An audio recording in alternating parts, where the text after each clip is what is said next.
ایک آدمی دو بہت اونچی عمارتوں کے درمیان تنی ہوئی رسی پر چل رہا تھا۔ وہ بہت آرام سے اپنے دونوں ہاتھوں میں ایک ڈنڈا پکڑے ہوئے سنبھل کر چل رہا تھا۔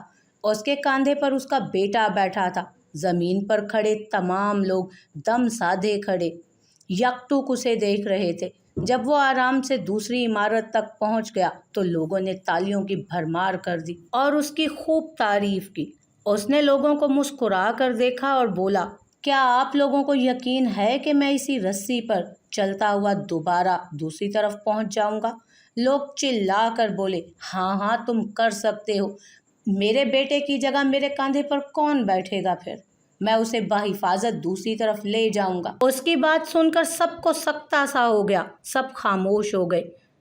تو وہ آدمی بولا، یقین الگ چیز ہے اور بھروسہ الگ۔ بھروسہ کرنے کے لیے آپ کو مکمل فنا ہونا پڑتا ہے، اور آج ہم سب میں اسی بھروسے کی کمی ہے۔ ہم اللہ تعالیٰ پر یقین تو کرتے ہیں لیکن بھروسہ نہیں۔